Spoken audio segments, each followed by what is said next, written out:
Faith conferences. We've been doing this now, Frank Turek, Mike Adams, and I, for a number of months at local churches around America. And what we're trying to do is take the benefit of what you might know as Summit Worldview Conference. This is a great place to send your students, if you've got students between, say, 15 and 25, this is a great place to send young people to learn about the Christian worldview and all the competing worldviews that happen to be in our culture.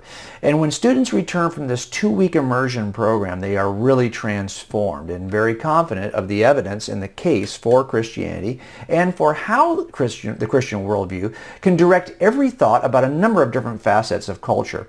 Now, we thought to ourselves, as 3 people who teach at Summit Worldview, Frank Turek, myself, and Mike Adams, how can we bring this to the local church in a way that's accessible, where we can kind of condense it down into about 7 hours, and we call these Fearless Faith Conferences. So what I want to do in this episode of Cold Case Christianity are show you a few clips from the Q&As at these conferences, but we're going to start with a clip that Frank produced to kind of show you why we think these conferences are important in the first place. To get more information about getting a conference like this at your local church, you can go to crossexamined.org and get more information about how to bring Fearless Faith Conferences to your local congregation. Here's the clip from Frank explaining why you should do just that.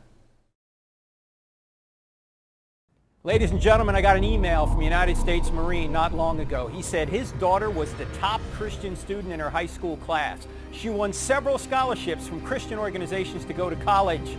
She went off to college, and he said 4 weeks into her first semester, I got a phone call from her. Her words devastated me. She said, "Dad, I don't believe in God anymore." Don't believe in God anymore? What happened? She ran into atheistic college professors on campus, and she didn't know how to answer them, so she's an atheist now.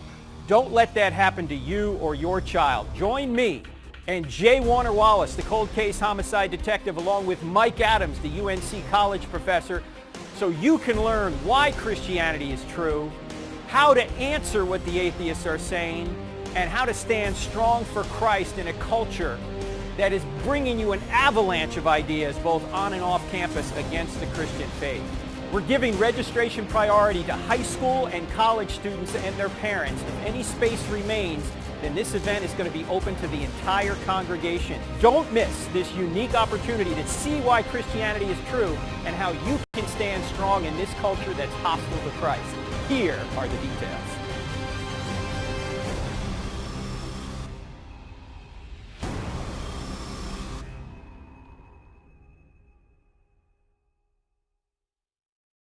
So there you have it. This is kind of the reason why we do these conferences to begin with. And now I want to show you a clip from a Q&A. Now, we do talks at these conferences. I typically will speak about the reliability of Scripture, about the case for the resurrection. Mike Adams will give you 12 things that every student ought to do before they head off to college.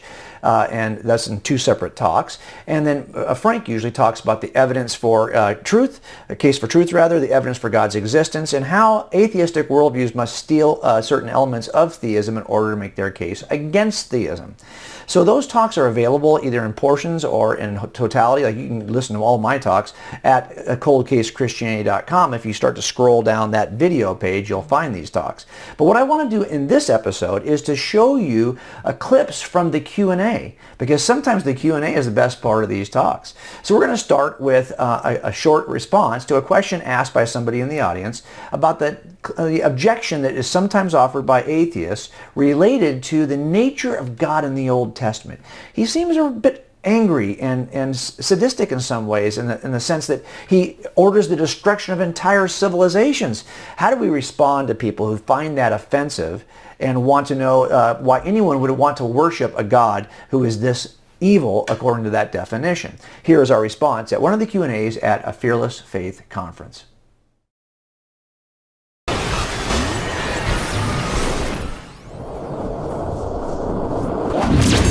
This question's for Frank. I guess anyone can chime in though. But last night you alluded to the God of the Old Testament and that he's racist and sexist and all the ists. Right. When you're debating that with someone who is of the more common worldview, who already, I guess, the liberal persuasion that tends to think, I guess, that all those things are already we're all guilty of those as well. How do you, without just saying, well, you know, you got to take it in context, or without going to a huge dissertation on the Old Testament, how it all weaves together, how do you explain that to them? Well, first of all, you can't do it without context. But the question that you need to ask somebody is, if there is no God, why is anything in the Old Testament wrong according to your view, right? Because if there is no God, everything's a matter of opinion. Killing Canaanites or not killing Canaanites is irrelevant. There's no right or wrong. So an atheist has no grounds to complain about anything in the Bible. But if an atheist says, well, it's a problem for you, you say God is good, now that's a fair question, right?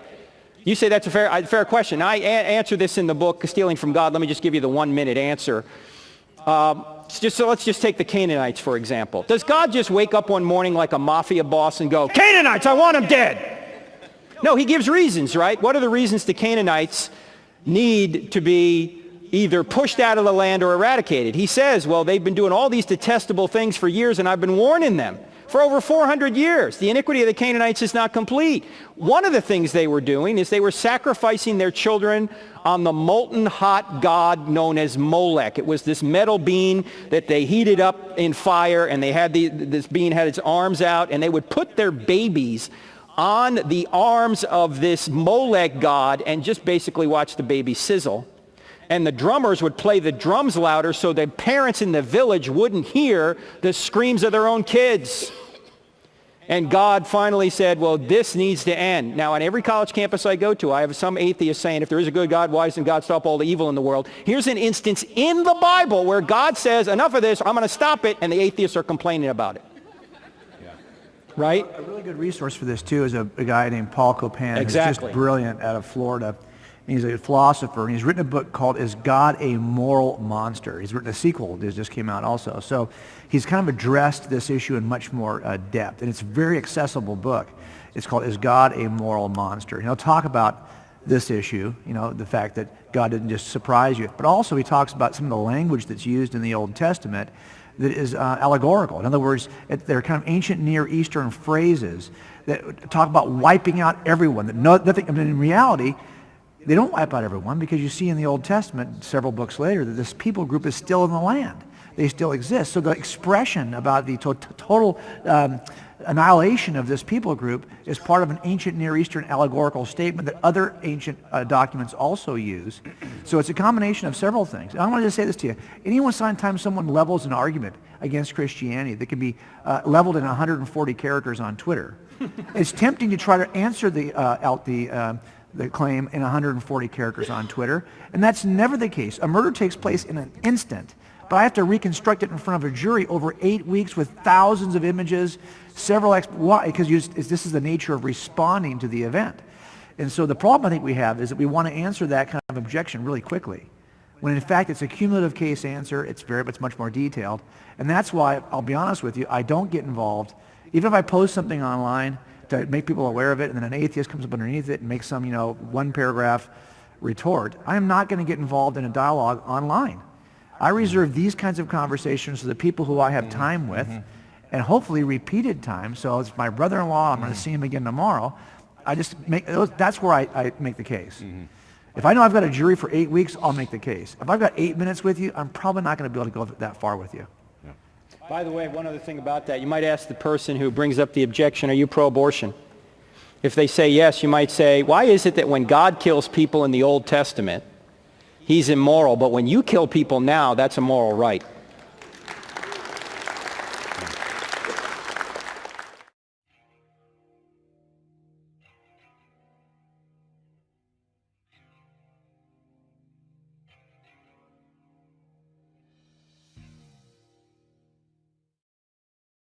Now, in this next response, you've got a question that's been asked about kind of early versions of Christianity. You know, Bart Ehrman is a skeptic who's written a number of books, very popular books, in which he's argued, in one of them at least, that there are certain lost Christianities, lost versions of Christianity that existed in the first century and were part of the competing narrative of Christianity, but didn't end up making the cut, according to Bart. In other words, he would ask the question, you happen to believe a version of Christianity that just happens to be the winner of all the competing versions. It may not be true, according to this view.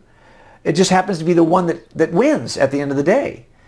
So why shouldn't we believe some of the other competing views related to the nature of Jesus or salvation or whatever it may be aren't the true realities of Christianity and just lost the contest of worldviews within the Christian worldview?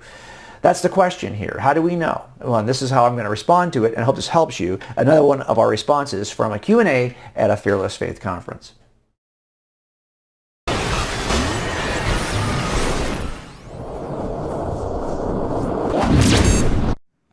Hi, Detective Wallace. My name is Hayden Sparks. You referenced the 4th century church council and how a lot of people reference that. What is the most common argument that you receive for the 4th century church council, and what do you think is the strongest argument that we can present against the argument that that was the council that gave us the actual gospels that we have today? Well, typically the kind of arguments you get when it comes to councils is that Christianity is not really something that's grounded in an actual event, but is instead grounded in interpretations of those events which are given to us through the councils.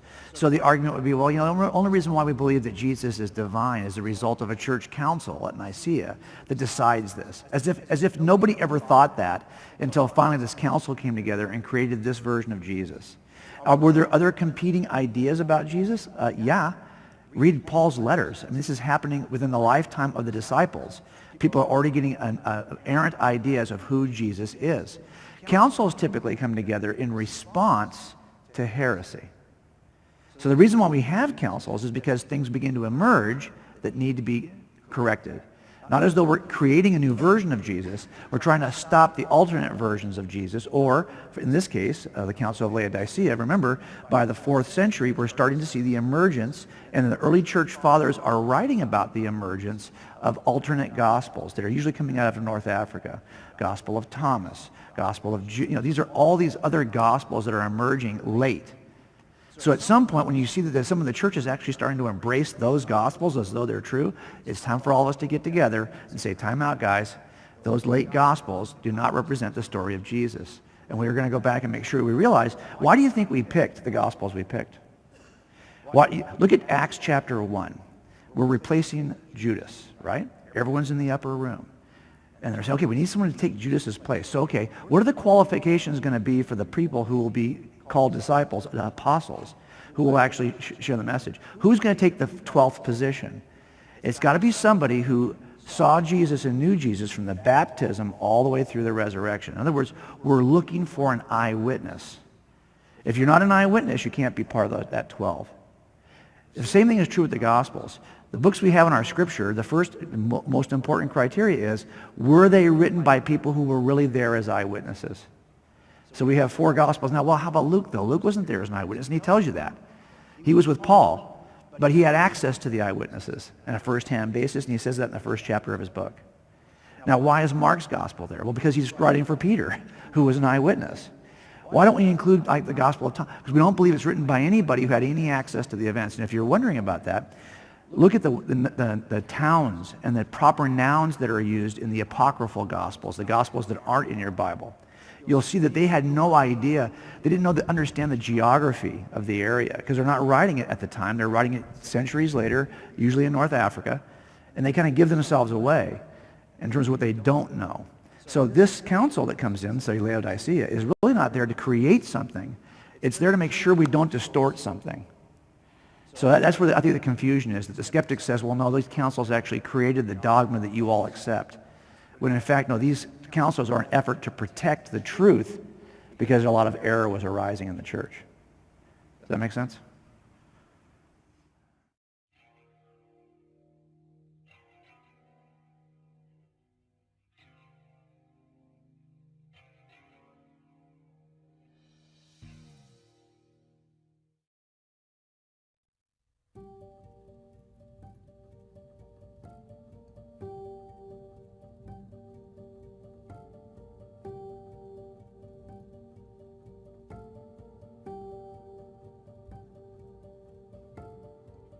I did 26 years working casework. The better half of that in the end was working cold cases.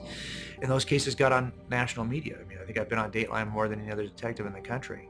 And the people who are involved in the process, if it's not that show or other media shows, are not always believers, but they get a sense of, wow, this guy can puzzle a case together. Not that I'm the only one who can do that, but you develop that skill set. If you're working in this industry, trust me, if you're out there watching this video, you know, if you're a cop, how to put a case together.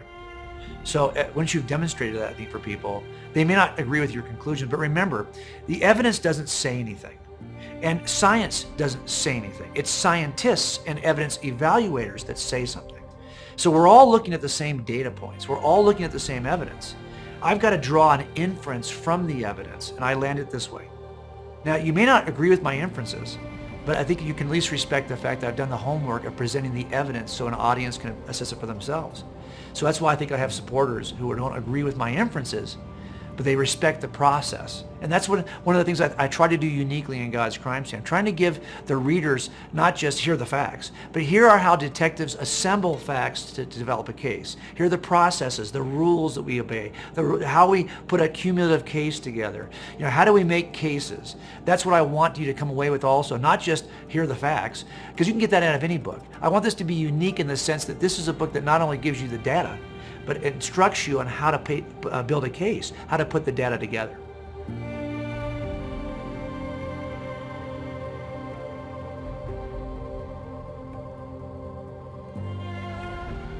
This book, God's Crime Scene, is actually an attempt to kind of interest people in the case for God's existence using principles of cold case investigations or homicide investigations, because I think a lot of these things are transferable.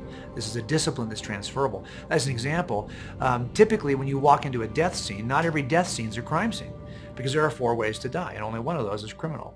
You could die by natural causes, accidentally, by way of suicide, or by homicide. So the first goal I have to do is to determine which of these 4 is most reasonable given the evidence in the room. And sometimes one of the simplest ways to do that is to take an approach that it's a little game I call inside or outside the room.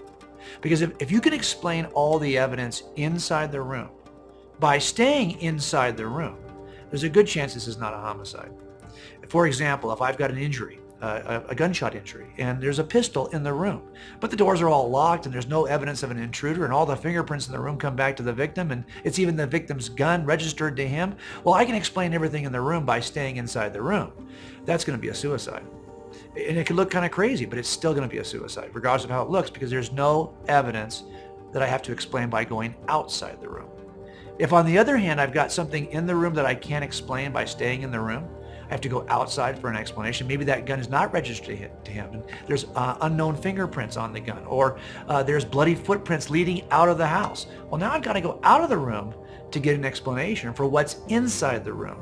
Now I've got to consider the real possibility of an intruder. That changes everything. I thought, well, could we take the same approach and apply it not just to a death scene, but apply it to the entire known natural universe and ask this question: can we explain everything inside the universe by staying inside the room? If we can, the naturalism is sufficient. There's no reason to think we have an intruder. On the other hand, if we have to go outside the natural universe to explain this stuff that we see inside the room of the natural universe, that changes everything, because now we've got good reason to believe we've got an intruder. Of course, if we had that kind of an intruder, we'd have to consider the kind of cosmic nature of this, the divine nature of this kind of an intruder, at least the extra, supernatural quality or nature of this kind of an intruder. And that's really the premise of God's Crime Scene. We're going to examine 8 pieces of evidence in the universe and ask the question, can we explain these things and account for these things by staying inside the room?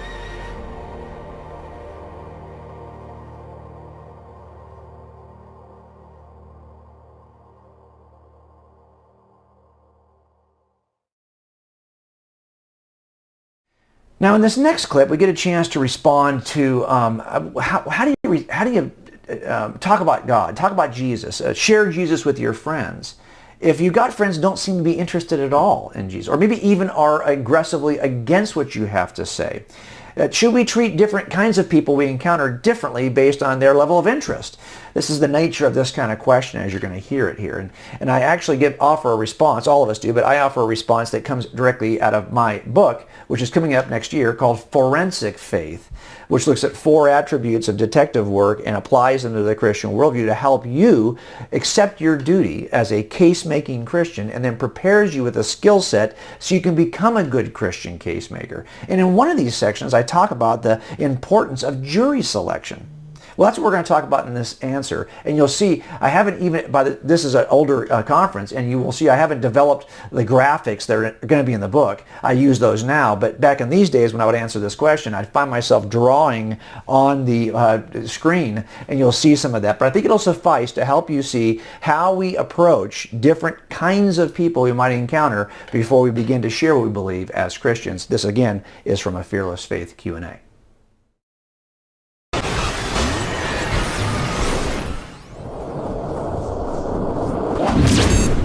Sir, what's your name? Sam. Hey, Sam. My question was, when you come across people who you need to share this information with, people who need to know this, how do you discern between people that you should share this information with and casting pearls before swine? Like hard-hearted people who we have the commandment not to cast pearls before swine. How do we tell the difference between those people and the people who need to hear this, who will receive it? I'll make it fast, I promise. Come over here and tell me, Jim. No, make it fast. do it. He'll put it on a screen. Can we Yes, bring the screen go back to my PowerPoint for a second, folks. It's going to be a black screen. Okay, I'm going to draw this on here. I hope it'll show. There it is. It's in red. Can you see it? There you go. Can you see it now? It's not very thick, is it? I'll try to make it thicker. Now you're going to ask me to do things I'm not quite sure I can even do. Let's see. Hang on one second. I'll make it yellow. Is that better in yellow? Okay, it's good. fine. They can see it. So here's the spectrum when we pick a jury. This is the spectrum of people we pick in a jury. All kinds of folks get called in for jury duty. We put them on a panel. They're divided into 2 broad categories. You have people in this category and people in this category. These are people on this side are people who are pro-prosecution. They just love prosecutors and cops. They pretty much believe anything you say. But they like cops. On this side, you have people who are pro-defense. This is a D. This is a P. Sorry. Can you see that? Okay, I'm up with my fingers. Okay, so there's a pro-prosecution folks and there are pro-defense folks. So these 2 groups are broken in half. Okay, so we have group 1, group 2, group 3, and group 4. Group 4. Got it? These folks in group 1 are so pro-prosecution that they believe anything cops say. This is an exclamation point. And you can see that they are just totally pro-prosecution. In group 2, they're pro-prosecution, but they're open. They'll do the right thing. If you don't have the evidence, they'll put a question mark there. And then you have in group 3 people who are pro-defense, but they're open. They'll do the right thing. So they got a question mark also. And then you have people in group 4 who are so pro-defense, they never trust anything any cop ever says. Forget it. You're out of here. Do you see the 4 groups? Yes. When we pick a jury, we're trying to get rid of groups 1 and 4. The prosecutor wants to get everyone in group 4 out of it because they'll hang your jury. The defense attorney wants to get everyone in group 1 out of it because they'll convict your guy. Got it? Right. So we're looking for people in groups 2 and 3. Now I'm telling you this because this really relates to our evangelism also. Because it turns out that the people in our world are broken into 2 groups we can preach the gospel to. There are people we can talk the truth about. In the first group, this is now a B. If you can see it's a B. These are believers. And these are unbelievers. Here's a U. In group 1, we've got people who are such strong believers, you could get the body of Jesus and drag it in front of the bones of Jesus. They would say, I don't care. I'm still in. I don't care what you show me evidentially. I will never change my mind. I am a Christian. Great. They're in group 1. Group 2 are Christians who are starting to have doubts.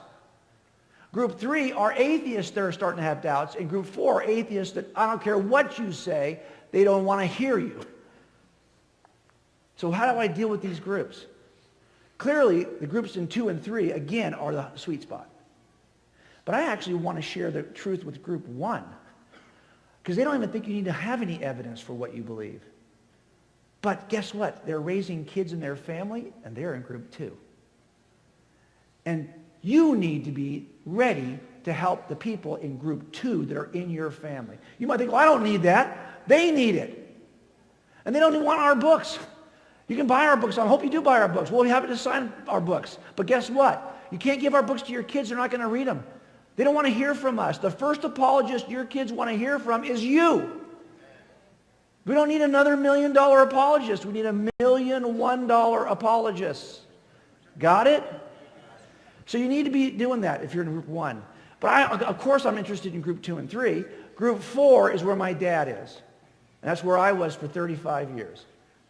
So what do you do with folks in group 4? Well, you do the same thing that Frank talked about already. This is the group you pray for and you model Christ to. Because at some point, until God calls them into group 3, you won't reach them, and it'll feel like it's a failure. But trust me, I was hearing you when I was in group 4 before God pulled me into group 3, and I remembered everything you said once I was in group 3. So it's worth your time. But remember that that's the group that right now, if they're in their room, they're live tweeting what a jerk I am. They're adamantly against us. And they're blogging against us and writing against. They hate us. So we model for that. Now, I just sent a group of students to Berkeley, right? We take students to Berkeley to expose them to atheism, okay? And I teach them this stuff, and when they go, I saw they sent me pictures from Berkeley. The students are wearing shirts that said, I showed you these, I'm praying for group 4. So you'd be praying for group 4, okay? Yeah. And Sam, the short way to find out where people are is to ask them the question, if Christianity were true, would you become a Christian? See how they react to that. If somebody goes, well, sure, and it seems they're sincere, they're in group 3 probably, right? If somebody says no or says, yeah, but you couldn't do that, because I get that a lot. If I could show you it was true, would you believe it? Yeah, but you couldn't do that, they're still in group 4. Well, I hope that gives you an example of some of the cross-section of questions that are asked and the kinds of topics we even cover at these Fearless Faith conferences. If you're interested in bringing this out to your church to do a 7-hour seminar covering the evidence for Christianity and equipping your people, your church family, to be able to make the case for what they believe, please visit crossexamined.org, and you'll see the link there to contact us to set up your own Fearless Faith conference. Until next week, I'll see you right here at Cold Case Christianity. Thanks for joining us at the Cold Case Christianity broadcast. If you're interested in more information about this week's topic, please visit coldcasechristianity.com. For a thorough investigation of the reliability of the New Testament Gospels and the case for Christianity, be sure to purchase Cold Case Christianity. A homicide detective investigates the claims of the Gospels. It's available wherever books are sold.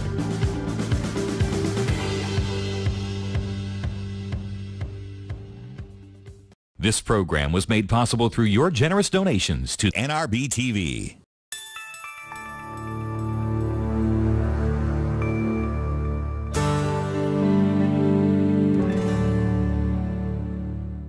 The average text takes your eyes off the road for nearly 5 seconds. At highway speeds, that's enough time to travel the length of a football field. Stop the texts, stop the wrecks. Hi, I'm Dan Celia from Financial Issues. Every morning, we talk about the economy. We talk a little bit about politics as it impacts your ability to be a good steward. And we talk about the markets. And we do all of that from a biblical perspective. And we take your phone calls live. If you have a question, feel free. You'll be able to call in. Weekday mornings on NRB TV. Hi, my name is Rod Hembry. This is my family, and every single day right here on the NRB Network, we study the Bible from Genesis to Revelation. Right here on the NRB Network, the program is called Quick Study, and we study all kinds of things, historical narratives, the books of Moses, the New Testament, and it happens every day on Quick Study. I invite you to join us on NRB.